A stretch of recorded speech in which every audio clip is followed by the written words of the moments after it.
Selamat siang semuanya, saya Richard Maximus Manutri Pardede dari Prodi TRPL, NIM 230518151.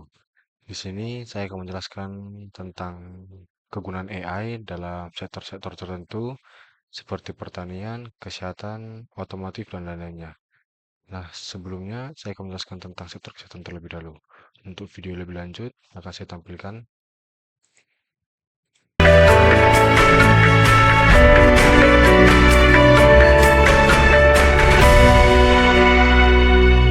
Artificial intelligence has often been depicted as villain robots ready to take over the world.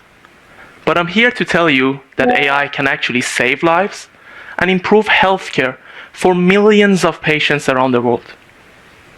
AI is helping us personalize the delivery of care, make hospitals more efficient, and improve access to healthcare by providing accurate decision making tools. Nah, sebelumnya AI atau kecerdasan buatan itu teknologi yang bikin mesin bisa berpikir dan bisa ngelakuin tugas yang biasanya butuh kecerdasan manusia lah. Nah, jadi AI itu kayak otak buatan yang bisa belajar dari data, ngambil keputusan, terus bahkan nyelesain masalah tanpa harus selalu diarahin manusia. Contohnya kan, kalau kita sering-sering ngeliat YouTube, AI yang nentuin video rekomendasi buat kita kayak seberapa sering sih kita nyari topik dengan topik tertentu gitu. Lalu kayak Google Maps, AI yang nentuin rute yang terbaik buat kita. AI is the process of educating a computer model using complex and large datasets. The model learns from this data in a training process to build its ability to make decisions or predict outcomes when presented with new data.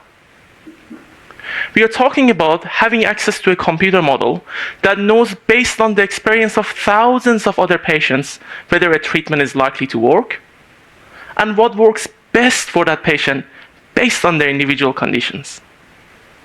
No two of you in this room, or in fact anywhere in the world, are alike.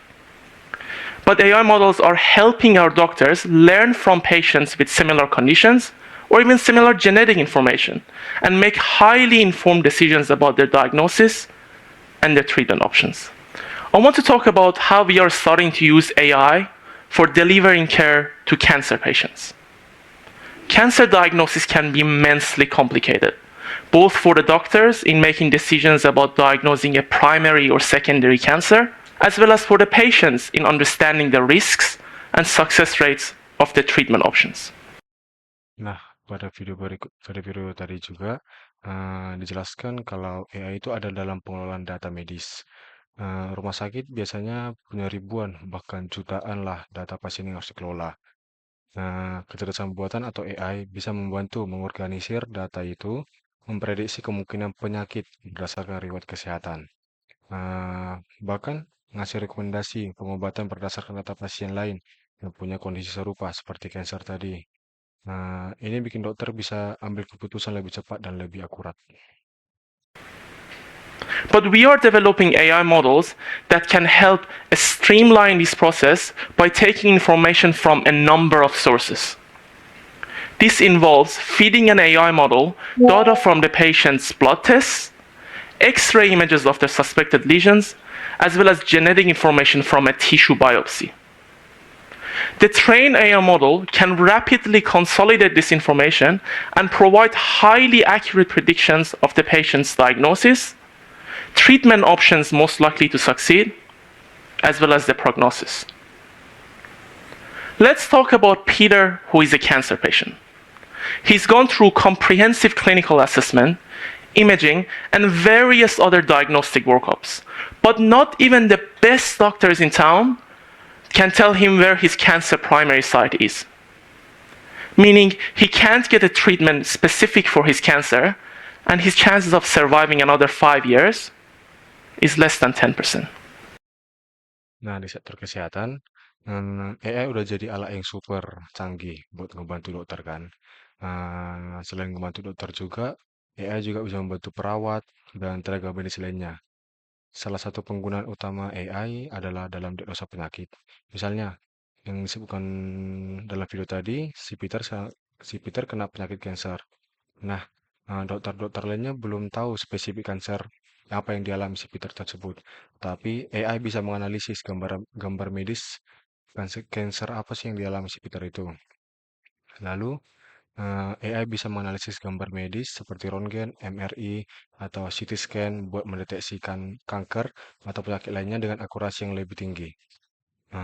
Dibandingkan dengan manusia yang bisa aja kecapean atau kelewatan data lebih kecil kan, AI bisa nge-scan ribuan gambar dalam waktu singkat, lalu nyari pola yang mencurigakan.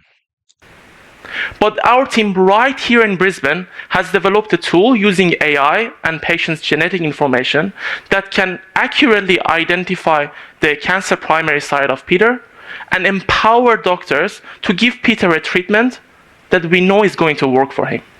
These type of models can be expanded exponentially to predict accurate healthcare.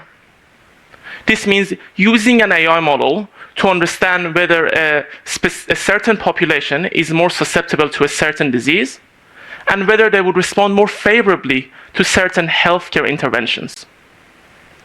AI is giving us the ability to have a much more refined and detailed understanding of human health than we've ever had before. But there is a catch to the immense promise of AI being implemented into routine clinical practice. Our existing regulation frameworks aren't designed for AI software intended for diagnosing, treating, or managing the disease, also known as AI-based software as a medical device. They are designed for physical medical devices like surgical implants or most software that have the same output every time that the patient or clinicians are using them. Traditional software are static, in a sense that the developers release a version of a software, and no matter how many times you use it, it would always have the same output for the same data. On the other hand, AI software behave completely differently to most software in healthcare because of their intrinsic ability to learn and evolve over time, ideally becoming more intelligent and suited to the environment that they're being used at. Our existing regulation frameworks rely on the static and reproducible nature of this software to prove that they are safe to be implemented into routine clinical practice. Nah, selain itu juga, ada juga robot bedah yang dikontrol oleh AI atau kecerdasan buatan, yang bisa bantu dokter dalam operasi dengan singkat, presisi yang lebih tinggi dibandingkan tangan manusia. Dengan AI, operasi bisa jadi lebih aman, luka lebih kecil, dan waktu pemulihan pasien jadi lebih cepat. Kembali lagi, AI itu belum seutuhnya sempurna. Pasti untuk kedepannya AI akan menjadi lebih berkembang dan tidak sepenuhnya bisa menjadi kecerdasan buatan yang lebih sempurna lah. So our regulatory authority's solution has been to lock the learning potential of these algorithms before they are implemented into clinical practice.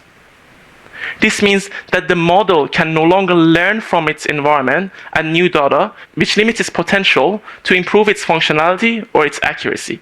You know, the whole point of AI.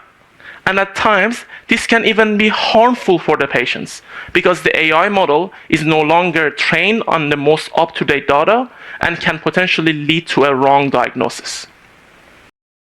And at times, this can even be harmful for the patients because the AI model is no longer trained on the most up-to-date data and can potentially lead to a wrong diagnosis. Nah, pada penjelasan video tadi, disebutkan bahwasannya AI tersebut tidak dilatih dan data-datanya tidak berbarui, yang dimana dapat memberikan diagnosis yang salah kepada pasien-pasiennya. But the good news is that there are emerging regulation frameworks being proposed that, if implemented right, can be a game changer. Our regulatory authorities are proposing using more transparent reporting mechanism so that the developers can disclose how their models would learn and evolve over time, and this will be combined with ongoing and real-time monitoring to make sure that the predicted changes actually occur and that the software is adaptive to make much more accurate predictions and improve healthcare outcomes. We also need to make sure that the training data used for these algorithms are representative of the entire human population. Let's look at a mobile-based diagnostic software that we are developing again right here in Brisbane that uses AI to detect skin cancer from the images that you've taken on your iPhone. If this model has been trained on a predominantly Caucasian population, how well do you think it would do on an African American or an Asian patient? Our AI developers have a huge responsibility to make sure that data bias doesn't exist and that their models are trained on diverse and robust data sets representative of the entire population. You know, not just white males. But at times, we understand that this is not entirely possible. Skin cancer does in fact disproportionately affect the Caucasian population because of the genetic differences, and as a result, there are much larger data sets available for those patients.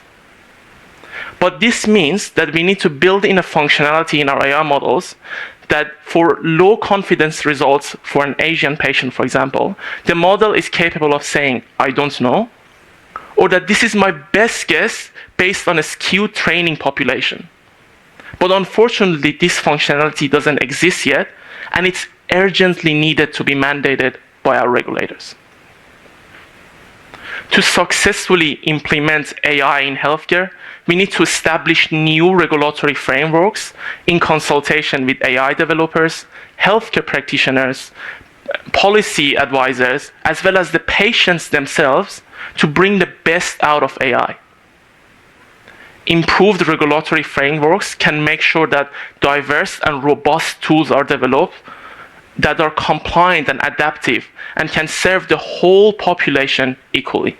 If we get this right, we can transform the delivery of healthcare where we are promoting personalized health and well-being advice. I'm excited to be at the forefront of translating this amazing technology into healthcare and use this to help millions of lives around the world.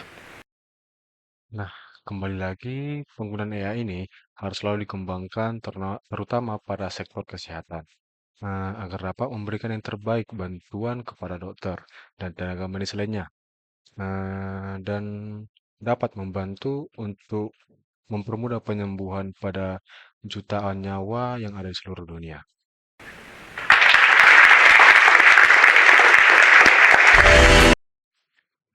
Sekian dari penjelasan saya tentang peran AI dalam bidang kesehatan dan tentang penjelasan AI itu apa. Selamat siang, saya Richard Maximus Manturi Pardede.